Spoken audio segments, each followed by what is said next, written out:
we talked about a subject called the divine identities. I told you that we must learn to look at ourselves the way God looks at us, not at the way the world look at us, and also what the world want to say about us or what the world expect us to do. Now, it's not only important to an individual, but it's also important to a church. God has identities for a church. All the churches are not the same. It's so easy to look at us and say that we are just another Malayali church. As long as you think along that line, you will never walk into the identity that God has for this church. We confronted that issue, and we were always looking down upon ourselves, and we always thought about ourselves as a small church. When we talk about our church, we always said, oh, our small church, our small church. If you do not possess, if you do not want to move with the identity that God has given for you or God has in store for you, you will create an identity for yourself which will become your destiny, but which is not the destiny that God wants for you or God has in store for you. Last Sunday we were looking at what happened to the children of Israel. They looked at themselves as grasshoppers, and they addressed themselves as grasshoppers. Then the enemy came and said, okay, if you look at yourself as grasshoppers, we're going to treat you like grasshoppers. And that's what they did. And they chased them away from the blessings, away from the promised land. Now, even for this church, there is a divine identity. There are strategic churches in each region, geographical regions, whether it's a city or a community or a state or a nation. There are strategic churches. All the churches are not the same. I was telling our children, we always talk, we discuss these things with our daughters, and we were telling Nisha and Alicia about how some churches assume that divine identity and how all of it, certain things begin to change for that church. Did you notice some of the songs that we were singing? Do you know where those songs come from? Do you know where some of those songs come from? Most of the worship songs that we sing here today comes from an Australian church called Hillsong Church. They have named the church Hillsong Church. It's one local assembly. And one young lady in that church started writing songs and started singing those songs in that church. And they realized there's an anointing upon this lady. And they said, let us record these songs and let's produce a CD with these songs and let's see if other people will be blessed with these songs. And today I think every one of the children in this audience at least who listen to English songs know Darlene Zschech. That name has become globally known today. She was just a worship leader in a local church in some corner of Australia. Now, not because, it was a very famous church, not because it was a very famous person. She was nothing but a little worship leader in a little church. But today, that church is not a little church. That church has over 6,000 people. And her songs, imagine, worship songs written for one local church all the way down under in Australia, being sung throughout the world today and being translated into almost every languages on the face of the earth. You know what happened? They woke up and they realized we have a divine identity. We have a divine purpose. We are a church with a destiny, and we're going to walk into that destiny, and we're going to walk according to that destiny. And that's what made the difference. When I go to South Africa, I'm so surprised. Only things they sing is Hillsong. And you go to American churches, usually America wants to be prominent in everything. But here is a little country way down under, we have never been to that land. And songs written in one local church for their worship, sung all over the world today. You know why? There's a strategic church that God established for this day and this generation. We have a church like that in New York. We all know about that church. That church is called the Brooklyn Tabernacle. When Pastor Jim Simbala, who is the pastor there to this day, when he took over that church, it was started by his father-in-law, and when he took over that church had 15 people. They worshipped in a crumbling building.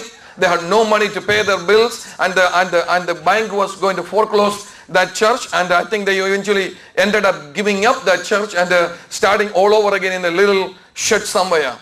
But his wife, who has never studied music professionally, never studied music. She still did not know how to put the songs to the meters and all. But she had a gift from God. When she came to God, God began to give her songs, and she began to write them down. And even though she is not professionally trained, she gave it some tune, and they started singing. And today, Brooklyn Tabernacle Choir is one of the best known music groups all over the world among Christians. You know why? Because they woke up and they said, we are a church with a destiny, and we're going to walk into our destiny, and we are not going to look at ourselves the way the rest of the world is looking at ourselves.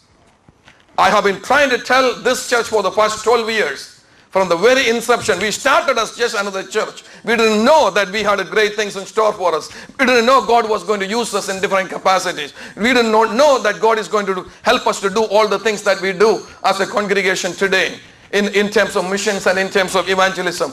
But when it became known to us, we have been trying to say again and again and again, we need a fresh vision. We need a fresh concept about ourselves. We need to look at ourselves from a different angle and wake up to the reality that we are a church with a destiny. God wanted to do something through this local church. And you can look at yourself even after I finish all this teaching once again and say that, oh pastor, this is the way you look at things, but we refuse to accept what you say. We refuse to look at the way you ask us to look at ourselves. We refuse to look at this church the way you look at ours, the way you look at this church, and we just want to be nothing but another simple little Malayali church. If that's going to be your conclusion, let me tell you, that will be your decision and that will be your destiny.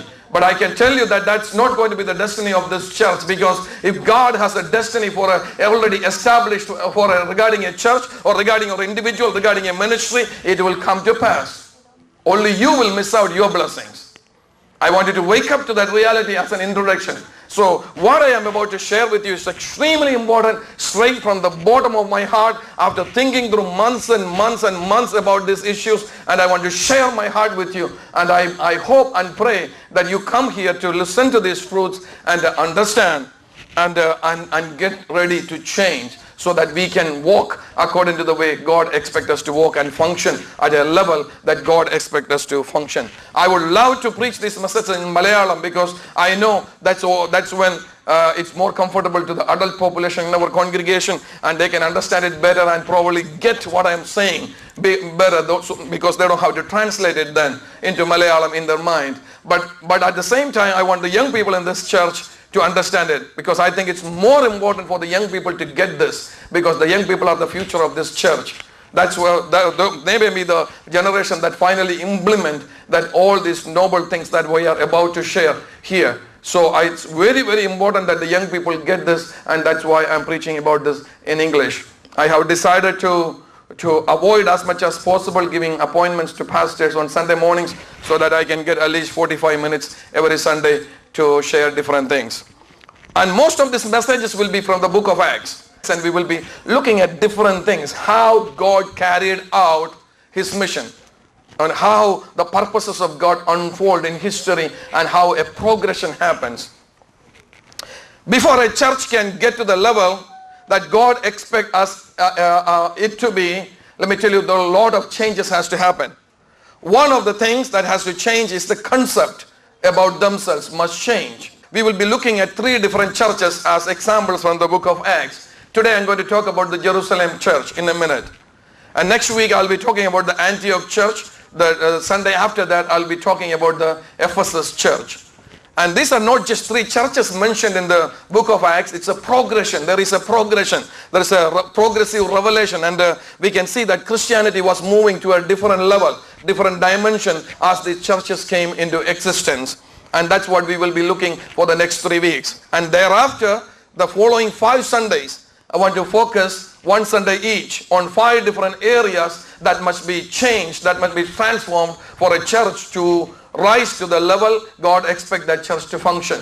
The first of all, the church's administration has to transform. Secondly, church's worship system has to transform. Third, the para-church ministries in the church must transform. Fourthly, the testimony of the church in the community must transform. And fifthly, giving of the members in the church must transform. Those are the 5 areas where transformation must take place before a church can be elevated to a different level where God wants it to function. So, with that introduction, let's turn to the Word of God. Acts chapter 2, verses 40 to 45. And they continued steadfastly in the apostles' doctrine and fellowship, and in breaking of bread, and in prayers. And fear came upon every soul, and many wonders and signs were done by the apostles. And all that believed were together, and had all things common, and sold their possessions and goods, and parted them to all men, as every man had need. And they, continuing daily with one accord in the temple, and breaking bread from house to house, did eat their meat with gladness and singleness of heart, praising God and having favor with all the people. And the Lord added to the church daily such as should be saved. Now, we are not going to retell the story of Jerusalem church. We're going to look at Jerusalem church as a model of certain churches in the world. And you will see in a minute that that is the model that our church fit very well. Most of the Malayali churches in existence today fit this Jerusalem church model very well. And I want to show that to you. So may I humbly request you to have a little pad with you, notepad with you, and a pencil or pen, or just grab a piece of paper and note down these things. Today I want you to listen to me about the Jerusalem model of a church. No church came into existence the way Jerusalem church came into existence. It came into existence with a bang. On the day of Pentecost, the power of the Holy Spirit came down, and it landed on the 120 people who were in that upper room, and every one of them started talking in tongues. But the church was not destined for the 120 people alone. See, God used as an occasion to draw a large crowd who were already in the city of Jerusalem celebrating a festival. And thousands and thousands of people came to find out what in the world is going on. Why is this commotion? Why is this noise? And when they came near to the room where these people who were filled with the Holy Spirit were worshiping, they began to hear each of them talking in their own tongues and explaining wonderful things about God. And each man got convicted, because they were wondering how these people, these are all Galileans and Judeans, how can they be talking in our tongues? How can they talk in other tongues? And they were paying close attention, and they began to hear the counsel of the God, and they came, and automatically there was a response. They asked what shall we do to be saved? And then Peter stood up and preached, and the first day itself 3,000 people got saved, and all 3,000 people were baptized the same day, and all 3,000 people started worshiping with the apostles the very next day. So no church on the face of the earth had a beginning like the Jerusalem church. And Jerusalem church, the beginning itself had almost 3,000 plus people. And then the miracles were happening through the hands of the apostles, and the word was getting out. There was an ongoing revival in that church, and before long there were more than 10,000 people in that Jerusalem church. So that church was a tremendous church, an incredible church. We cannot even compare ourselves to that Jerusalem church. We are nothing but a little church when we compare to the Jerusalem church. But numbers is not what matters. You see, that's what I want to tell you. Numbers is not what matters, because God looked at the church one way. God said, okay, all these things are happening here. The miracles are taking place here. You know, you have almost 10,000 people worshiping with you, but you are nothing but a little starter church. Because the purpose of God was not for the church to be in Jerusalem. The purpose of God was the gospel of Jesus Christ must be taken to the all far corners of the world. And Jesus said, you shall receive strength, and thereafter you shall be my witness in Jerusalem, Judea, Samaria, and unto the uttermost part of the earth. So because of this tremendous thing that happened in Jerusalem, this historical event, the historical revival that took place in Jerusalem, people began to point to that one incident in history as the beginning of church, as the greatest move of God, and they began to identify themselves with that move. And everything else they did was based on that move. You see, always they were talking about what happened on the day of Pentecost, what happened on the day of Pentecost, what happened on the day of Pentecost. So what happened was, eventually, instead of looking forward, they were all looking backward. And all of them drew their identity based on what happened on the day of Pentecost. Tell me, isn't that the exact same thing that happens to us? Whenever we get together, what do? We don't talk about what God is doing today. We don't go talk about what God wants to do tomorrow. We always look back in history and talk about the tremendous revival that took place in Kerala at the beginning of the 20th century and what happened in the days of our fathers. And we are always worried about what happened about the days of, and we are always talking about K. Abraham and all Cook Sahib and all the other people who came to Kerala and spearheaded the revolution or the spiritual revolution in their age or in their generation, and we draw our identity from them. There is nothing wrong with that. But God's work did not end there. That was the beginning. So where does the problem come in? In Jerusalem Model Church, never get to walk to the level or rise up to the level that God has in store for them, because they're always looking back. They're always looking back and identifying with some historical incident that took place in history. It was a move of God, but nonetheless they don't want to look forward. That's where the problem came. Now, this is very interesting. Now look at this. Now when we look at this church, I wanted to see the parallel between this church and our Malayali churches. Look at chapter 2 and verse 44. And all that 43. And fear came upon every soul, and many wonders and signs were done by apostles. Everything takes place through the pastors. Nobody else has any role in ministry. Apostles were the ones who were doing miracles were happening in that church, but it was only through the hands of apostles. Now even more funny is what happened with their finances. Look at verse 44 and 45. And all that believed were together and had all things common, and sold their possessions and goods, and parted them to all men as every man had need. Now listen to me. All these people are selling their stuff and bringing it to who? The apostles. So apostles have to do the ministry, apostles have to take care of the church, apostles have to do the miracles, apostles have to do the teaching, and apostles have to take care of the finances too now. Are you with me? Are you beginning to see why I am saying these messages? See, in the beginning they had no committee, no second tier or third tier leadership in the church. Everything is going through the hand of apostles. And even money is coming to apostles. And apostle has to say who gets what. And now it went on like that for a while. The second tier leadership took place only when there was a crisis in the church. When we come to Acts chapter 6, we know the second tier leadership came. Turn to Acts chapter 6 please. Now when we come to Acts chapter 6, we see a second tier leadership finally emerges in the church.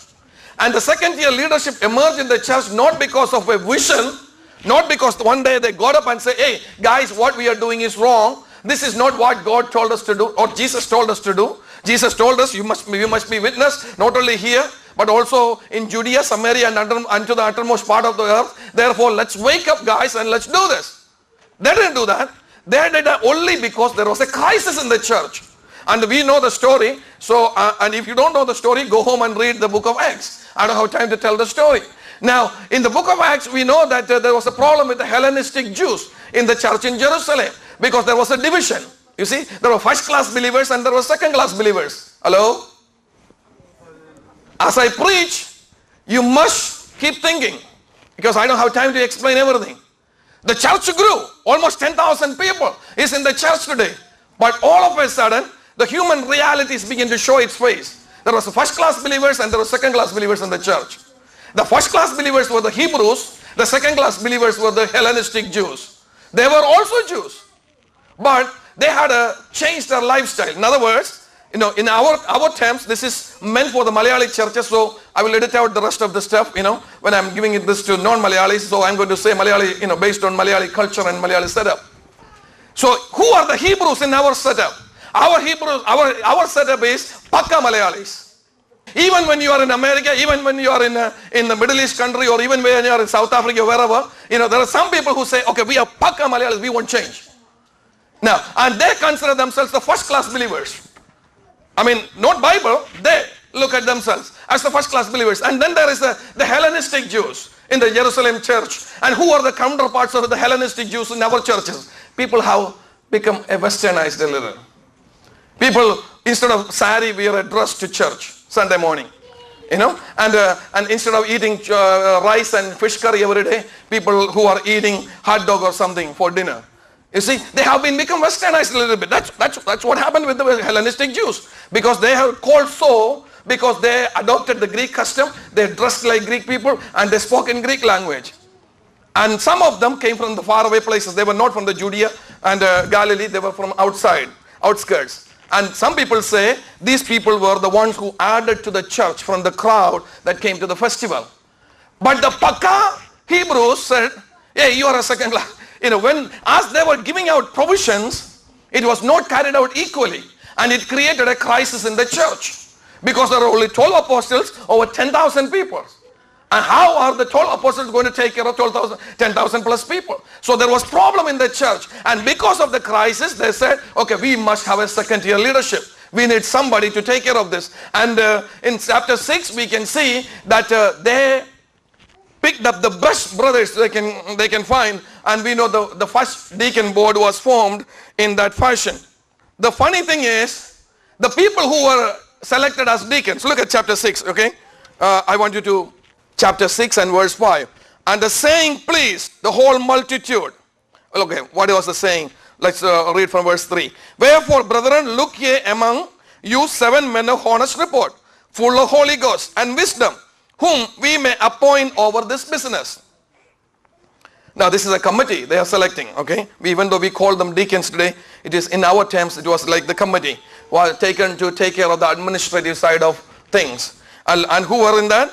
7 men for an honest report, full of Holy Ghost and wisdom, whom we may appoint over this business. That was the only business given to them. I am coming to that. But we will give ourselves continuously to prayer and to the ministry of the word. And the saying pleased the whole multitude. And they chose Stephen, a man full of faith and the Holy Ghost, and Philip, and Prochorus, Nicanor, Timon, Parmenas, Nicholas, a proselyte of Antioch, whom they set before the apostles, and they had prayed, and they laid hands on them. I forgot to tell you the title of this whole series of messages. It's going to be a strange one, but I want you to think about it. The title of this series of messages that I will be giving starting today is Become an Apostolic Church. That's the title of this message. It's not become an IPC church. It's not become a Church of God or Assemblies of God or Sharon Church. The title is Become an Apostolic Church. For the next 3 months, we're going to look in detail how a church should function, what God expects from a church, and how God takes a church through progression. The issue is to see and understand and appreciate what God has given us in His Word. Now look at how an apostolic church functions. We will come back to this, all of this some other time also, and then I will cover in detail. But did you notice what they did? The first time a committee is selected in the church. 7 men full of Holy Spirit, full of good report, and very capable people selected. But you know what they did? They brought them to the front and laid hands on them and prayed over them. You know what was their job? Distribute food. They said we are giving them authority over this business. That was the only business. Because everyone had everything in common, and they are just making sure that everything is distributed equitably. That's the only job they had. They had nothing else at that time. That's the problem. I'm going to come back to that. That was the drawback in their understanding. The apostles thought that's the only thing these people are going to do. But nonetheless, being an apostolic church, what they did was bring to the front, lay hands on them, and pray over them. And they didn't declare themselves to be the pastor the following Sunday either, because the apostles laid hands on them. You didn't get that joke. Okay. Now listen, they have been selected just to make sure things are distributed equitably. But nonetheless, the apostolic pattern. Now listen, I shared last Sunday what happened in the life of the prodigal son, how he ended up a prodigal son because he refused his divine identity and association with his father. He wanted to break that. He said, I am not going to be under the authority of my father. I am going to get out of here. And that's what led all the problems and brought all the problems in his life. And when his life got turned around, when he realized that and he said, I will go back to my father. The moment he was ready to accept the identity that God had for him, everything started turning around in his life and he started walking in his blessings again. In the church also, in the church of Jesus Christ also, there's a divine order. There's a divine order. Only when we follow that divine order, blessings will follow. Now I'm going to show these 7 people. They were selected for distribution of food. But that's not what they ended up doing. They had a divine destiny because the apostles brought them to the front, even though they didn't recognize that at that time, when they laid hands on them and imparted something into them, it began to flourish. And they ended up doing much more than that. I will come to that in a minute, okay? Praise God. Hallelujah. Are you still with me? History, if you want to think in terms of history, it took 8 years to come from chapter 2 to chapter 6. So before a second tier leadership was initiated in the first century church, it took 8 years. For 8 years, apostles were doing everything, struggling to manage everything. And finally they realized we cannot do this. Because why? You know why Peter said we will steadfastly give ourselves to prayer and meditation? Because they had no time to read the Bible. They had no time for personal prayer. Oh, from morning till night, they are taking care of issues after issues after issues. It was affecting their devotion. It was affecting their ministry. And they said, listen guys, God did not call us to distribute food. God called us to be apostles. We are supposed to be functioning at a different level. And unless and until somebody else come up to take care of that area, we cannot. We have no time for prayer. We have no time for Bible study. We have no time to do anything. Therefore, we are handing over the rest of the thing to somebody else to fully devote ourselves to prayer and meditation. It took 8 years for them to come to that conclusion. I told you that these 7 people were taken for this business, but these people were very, very capable people. You know, after chapter 6, you never hear about this complaint. What does that tell you? These 7 people who were selected by the apostles that day were very capable, and they took care of that issue in no time. Now listen to me. Once you take care of the issue that you were appointed for, what do you do with your life? They were originally selected to take care of the food issue. But they were so smart, they were so capable, the presence of God was on their life. They took care of it in no time. And what do you do now? They have nothing. They didn't sit around. They didn't just sit around and rot and say, oh, our life is over, our mission is over, our work is over. You know, when you continue to read the book of Acts, you know what happened? Philip went to Samaria, chapter 8, and started a big revival. Philip was not originally selected for starting a revival. When Philip was originally selected, he was not considered as an evangelist. He was selected to distribute food.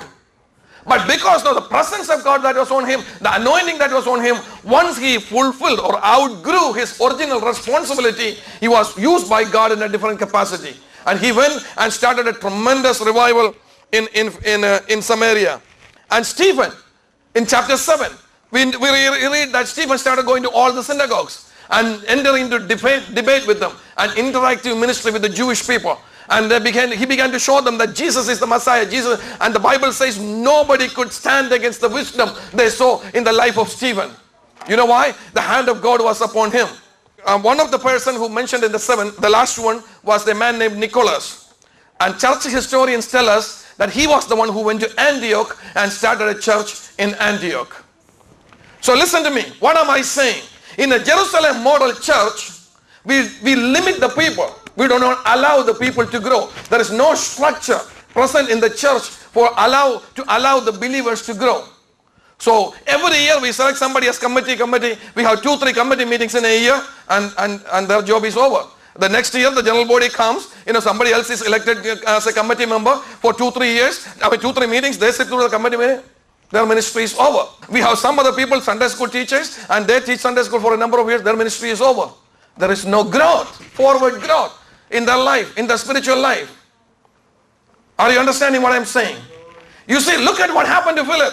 Look at what happened to Nicholas. Look at what happened to Stephen. Even though the church did not recognize that, God's hand was upon them. And because God's hand was upon them, they could move forward and launch themselves into greater roles. And that is one of the challenges that we face as Malayali churches. We have so many talented people here.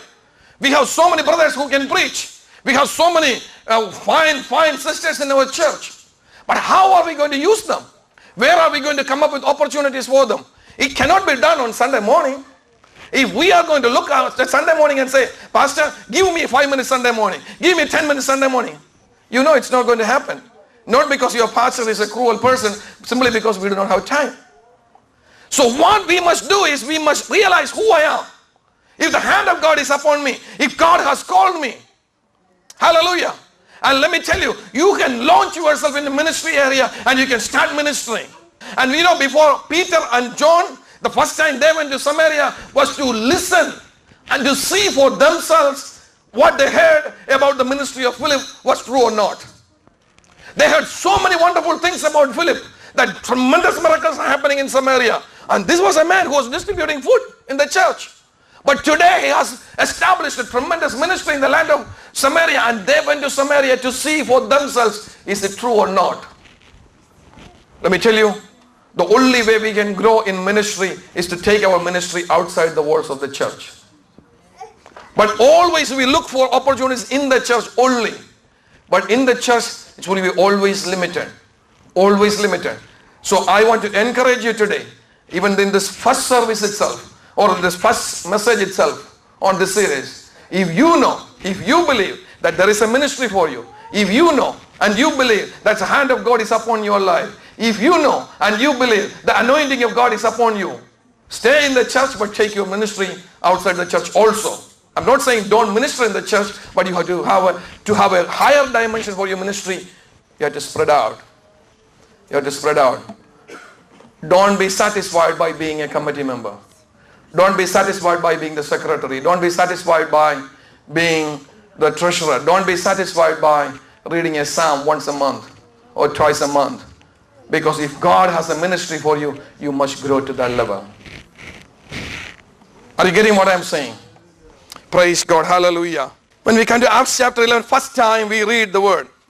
Turn with me, Acts chapter 11, please. Let me show you these things. Everything I say will be from the Bible. Okay? Acts chapter 11 and verse 30. It's the first time we see that there was elders in the church then. Verse 29 and 30. Then the disciples, every man according to his ability, determined to send relief unto the brethren which dwelt in Judea, which also they did, and send it to the elders by the hand of Barnabas and Saul. Now by the time we come to 11th chapter, now there is elders in the church. Now in the same chapter, verse 27, look at in 27. In Acts chapter 2 there were no elders, only apostles. But now there are elders in the church. Acts chapter 11 and verse 27. And in these days came prophets from Jerusalem unto Antioch. What does that mean? Now there are prophets in the Jerusalem church. It's taking a long time for all of these things to be established in the Jerusalem church. Now in chapter 15 and verse 22. Chapter 15 and verse 22. Look at this. Then pleased it the apostles and elders with the whole church to send chosen men of their own company to Antioch with Paul and Barnabas. You know what does that mean? Let me read complete that verse. Namely Judas, Sinead, Barsabas, Silas, chief men among the brethren. Now there's a third tier of leadership in the church. See, it started with apostles only. Apostles started everything doing themselves. They didn't even have the vision to develop the next generation of leaders or second tier leadership. It was a crisis that brought in the second tier leadership. And even when the leadership had come on the scene, they did not recognize the spiritual capacity. They thought these people are only good for serving food. But God said, no, I have my hand on them and I'm going to use them. And they began to be used in greater capacity in Samaria, in Judea, in Antioch. And when apostles saw that, they realized, hey, maybe God does not expect us to do everything. Maybe we can have a second tier leadership. And they formed an elders board in the church. We do not know how many people were among the elders, but they began to have elders. Now in chapter 15 and verse 32, we read that there were not only apostles, there were not only elders, but there were chief among the brethren. What does that mean? Now brothers are getting a chance to minister in the church. You get what I'm saying? See the progression in their understanding. Originally they thought everything must be done through apostles. And then Holy Spirit opened their eyes by using Philip, using Stephen and using Nicholas in different capacity. And the church woke up and said, hey, our understanding was wrong. Let's wake up. And they had elders in the church. And as they progressed along, they realized, no, you don't even have to stop there. Even the brothers can be used by God. Let's give opportunity for the brothers to minister. And they came up with ways to use the brothers in the church, which is another challenge that we are facing as a congregation and as a community among our Malayali churches. And it went on like that. Even then they did not fully understand everything that God wanted them to do until Paul entered the scene. When Paul entered the scene, the whole thing moved to a different dimension, and which I will talk about next Sunday, okay? When we talk about the Antioch church. Now, within the few minutes that we have left, let me show you what are the problems of a Jerusalem model church. 6 different problems a Jerusalem church faces. First of all, it's a single culture church. Now you will wake up. The first problem with the Jerusalem model church is a single culture church. It is an ethnic centered church. It's a culture centered church. Everyone in the Jerusalem church was Jewish. Either they had to be Jewish or they had to be somebody who had adopted Judaism as a way of life. Nobody else was welcome in that church. That church, it does not mean that church didn't grow. It does not mean that their church didn't have wonderful things going for them, but they never looked beyond their culture. So that's why God said that even though you are a big church, you are nothing but a starter church, because every church starts that way. And second problem with that church was that it was personality based. Everything depended on the charisma of the leader. Originally, Apostle Peter was the leader of that church. On the day of Pentecost, Peter stood up and preached, but eventually the leadership changed. We do not know at what point the leadership changed. Maybe when Peter started traveling a lot, going through Samaria, Antioch, etc., to witness what God is doing in different parts of the world. A new leader came in the Jerusalem church itself. By the time we come to Acts chapter 15, we see that James, the brother of Jesus, became the chief elder in the church of Jerusalem. But nonetheless, it was a personality-centered church. Everything had to go through the persons. And what happens is, in that kind of a church, it will be always a pyramid system of leadership. All of you who have gone to school and taken courses on leadership and management know that there are different styles of management. And that church, a Jerusalem model church, will always have a pyramid system. That means on the top there is only one person. In our churches it's a pastor. And below the pastor, as that pyramid grows, below the pastor is the secretary and the treasurer. If associate pastors are there, associate pastors comes to the next level, then the secretary and the treasurer, and then the committee members, then Sunday school teachers, etc. It's broad at the bottom, but single at the top. It's a pyramid structure of leadership. That's a fundamental problem in the Jerusalem model churches, because final say is always depending on one person. There may be a truth to that, but it can create a lot of problems. A lot of pastors abuse their powers. We all know that. We all heard about churches like that. You know why? Because he is all alone at the top. And a pyramid structure always have that inherent weakness. The third problem with that church was that there was a central form of government. That means whatever the apostles said went. Nobody else had any say in the Jerusalem church. Even when we come to Acts chapter 15, the elders got together and James stood up and said, okay, this is what we're going to do, which is good. On one side it's very good. But on the other side, what happens is there is no creativity in the church. Nobody else's opinion is appreciated. It's conformity is what is promoted in churches like that. In other words, don't we do the same thing? Now, I am saying all this based on our churches also, okay? Don't we ask the people? We will say, okay, conformity. Now listen, very interesting. Practical stuff. One Sunday we decided to have a combined service here. Do you know what was our biggest concern when we combined the English service and the Malayalam service? You know what was our biggest concern? Our biggest concern were, would any of the sisters from the English service come and sit on this side?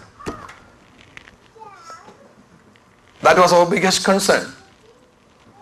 You know what I'm saying? I'm not saying that I'm encouraging sisters to sit here. That's not the point. The point is how conformity becomes our number one priority. Hey, if you want to come and worship in this service, sisters must sit here. Conformity becomes the first thing that comes in our mind. We are not worrying about what God is doing or what God is teaching them or where they came from. or what they are used to doing in their culture, we don't care. We say, hey, you are coming to this church, you have to sit there. I mean, I'm not saying that it was wrong or we are not going to allow the sisters to sit here. That's not the point. Because our thinking will be always based on conformity. See, that's the inherent problem of a Jerusalem model church. Because we are not worried about creativity. You see, when we started English worship in our service, we didn't have any problem because we started from the very beginning. A lot of churches had a lot of problems. Even today they have problem. In many churches they give maximum 10 minutes for English worship. One song or two songs. Sit down. Because they are not worried about creativity. They are not worried about the children growing up in the church. Pardon me for being open today. They are not worrying about the next generation, whether they will be there in the church or not. They are not worried about that. They are only worried about the uncles and the aunties who... You know what is the explanation? Let me be frank with you because I came this far anyway. You know what is the explanation? They say, they are the ones who are paying the tithe, not the children. So let's take care of them. Forget about the children. Let me tell you, that church will never go anywhere. Conformity becomes the first criteria in our mind. And that's an inherent problem in Jerusalem church. And you know what is the danger of that? Let me tell you what is the danger of that. Eventually Judaizers, remember we are studying Colossians in the adults class. You have to conform with the Jerusalem church's thinking. Otherwise you are not a child of God. They drew that conclusion, and you know what was the danger? Eventually people started traveling from the Jerusalem church throughout the other regions where churches were established by Paul, and went to them and told the people, you have to get circumcised. Yes, you are baptized. Yes, you are saved. Yes, you are filled with the Holy Spirit. Yes, you already have a church. But they started saying, traveling and telling others that they must be circumcised too. The whole Judaizer problem was created in the Jerusalem church because of this push for conformity rather than creativity, rather than going with God. It's a very, very dangerous thing. Finally, three more things I want to quickly show you. Now, the fourth problem with the Jerusalem model church is that they're always operating based on crisis management. They are always thinking about temporary measures. They don't want to look forward and plan. Let me tell you, for example, I'm giving examples to make all these things simple and clear. Look around. This church is full today, okay, and yet we know that all of our people are not here. Even then, this is practically full. According to the American view in a church, they say when the church gets 2/3 full, it's time to expand your building. If you have 100 chairs in your church, when 65 chairs are filled, it's time for expansion. You must always leave 1/3 of the sanctuary blank or empty for people to come in. Because, there's always an invitation.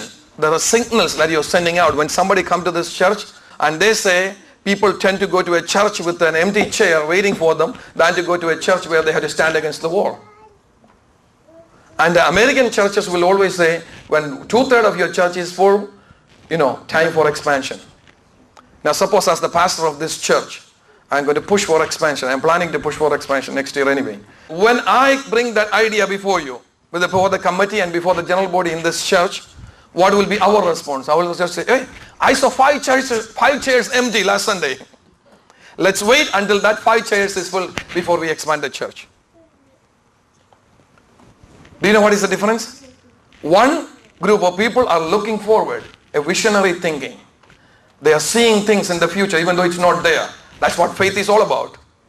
And they are looking forward and saying, hey, God is blessing our church. God is going to continue to bless our church. More people will be coming to our church. There will be more families added to our church next year, maybe next month too. May it be a prophecy.